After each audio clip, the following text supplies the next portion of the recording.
Karena di sini aturannya tidak boleh menggeser guru honorer di sekolah induk. Jadi tetap ya, kalau yang ini kelebihan guru tidak bisa mendapatkan, maka yang menjadi pemenang itu pemenang yang kedua. Nah, ini untuk tahun 2022 kemarin. Nah, ini yang 2023. Perbedaan untuk penempatan prioritas 1, prioritas 2, dan prioritas 3 dengan penempatan pada seleksi P3K tahun 2022 ya.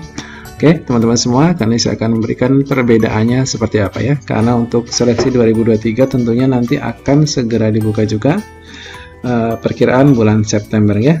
Oke, teman-teman semua, untuk penempatan nanti berlaku untuk P1, P2, P3 ataupun nanti untuk pelamar umum ya. Untuk 2023 tentunya sekalipun menggunakan Permendikbud nomor 20 tahun 2022, tentunya ada sedikit perbedaan berkaitan dengan penempatan ya. Oke, saya ulangi lagi teman-teman semua untuk sekedar mengingatkan, nanti kita lihat dan cek kira-kira perbedaannya ada di mana ya. Untuk seleksi tahun 2022 ini formasi mengikuti pemenang ya. Nah, ini teman-teman semua. Jadi ini diilustrasikan, ini saya akan berikan beberapa ilustrasi untuk yang tahun 2022 dulu. Misalkan teman-teman semua ada dua formasi dibuka ya. Nah, dulu yang membuka formasi adalah di sekolah A dan di sekolah B. Nah, ada 4 kebutuhan ya. Nah, kebutuhannya di sekolah A1, di sekolah B1, sekolah C1, sekolah D1. Ya. Nah, setelah di ranking teman-teman, ternyata pemenangnya ada di sekolah C, ada di sekolah D. Maka yang tadinya formasi dibuka di sekolah A, maka nanti formasinya akan dipindahkan ke sekolah di mana di dalamnya ada guru yang menjadi pemenang atau menjadi peringkat pertama ya setelah ada perankingan. Begitu juga di sekolah B, maka nanti formasinya akan berpindah dari sekolah B ke sekolah D atau dari sekolah A ke sekolah C. Ya, ini untuk 2022. Kemudian ilustrasi yang lain, ini formasi juga masih mengikuti pemenang ya. Nah, ini diilustrasikan. Ada satu formasi itu dibuka di sekolah A.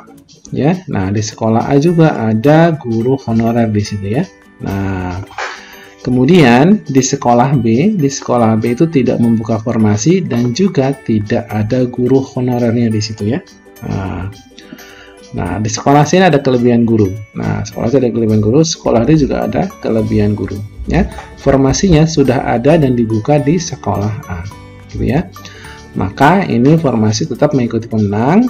Nah, pemenangnya ternyata ada di sekolah D yang merupakan sekolahan yang mempunyai kelebihan guru. Maka pemenang ini nanti akan dipindahkan ke sekolah yang kosong yaitu sekolah B, dan juga formasi yang tadinya dibuka di sekolah A maka nanti dipindahkan di sekolah B juga ya, mengikuti pemenang ya. Maka nanti akhirnya yang terisi adalah sekolah B ya, di sekolah B di mana pemenangnya dari sekolah C dan formasinya yang tadi dibuka sekolah A pindah ke sekolah B. Ini adalah ilustrasi yang kedua untuk tahun 2022.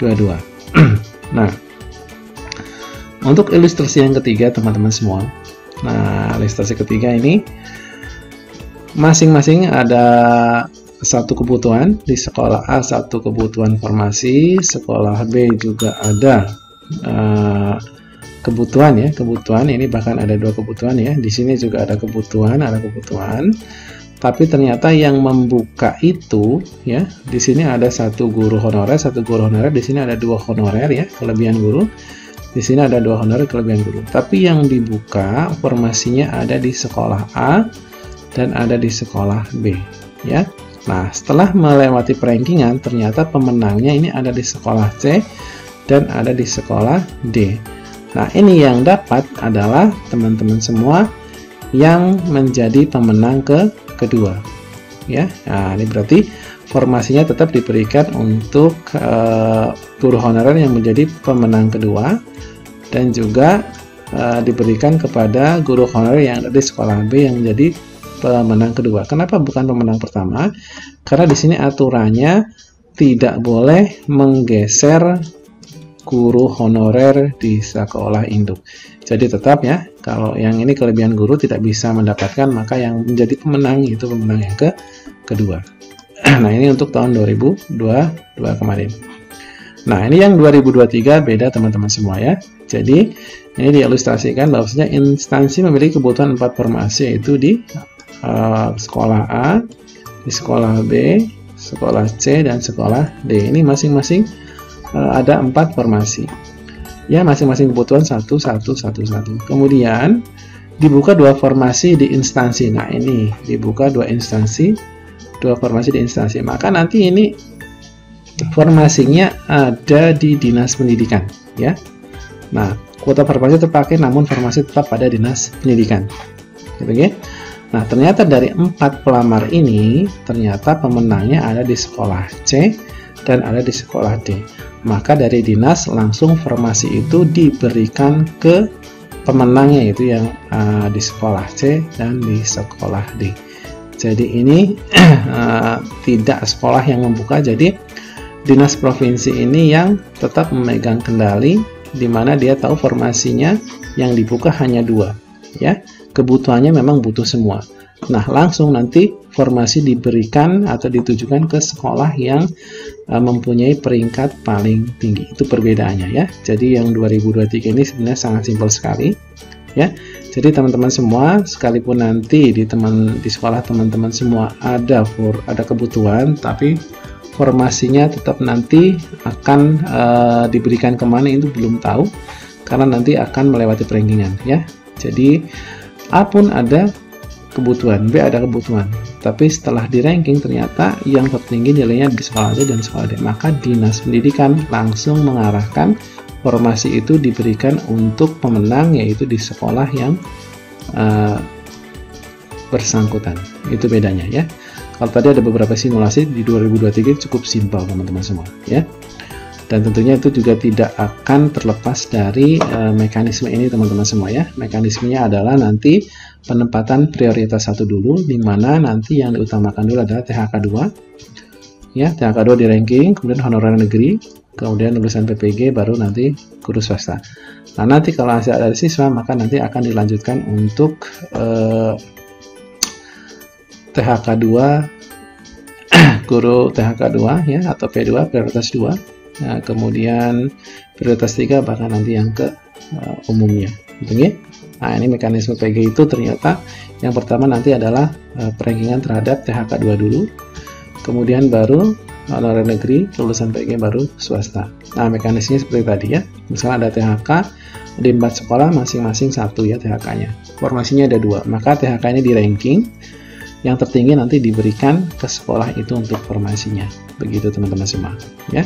Kemudian untuk seleksi menggunakan chat itu akan diberlakukan untuk THK 2 yang tentunya tidak lulus passing grade di tahun 2021 ya. Jadi ini P2 masuknya.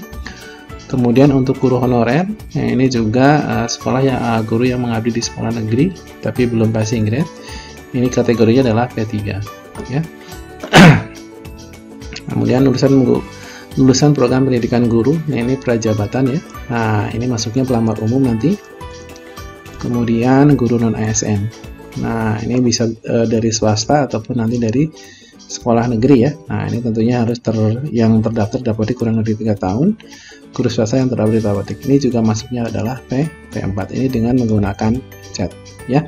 Kemudian mekanismenya untuk THK 2 dan pelamar umum ini juga berbeda. THK 2 nanti tetap chat, tapi untuk yang diujikan itu hanya observasi saja. Tapi kalau P4 nanti sosiokultural ya, manajerial, kompetensi teknis, dan wawancara juga ya. Dimana untuk bobotnya sudah jelas. Kompetensi teknis ini 100 butir soal, waktunya 120, bobotnya 50%.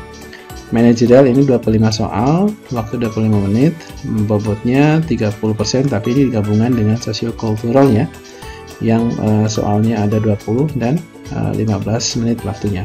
Nah, ini digabung, ini bobotnya 30%. Nah, ini baru 80%. Baru yang terakhir adalah wawancara ya, 10 soal 10 menit, ini 20%.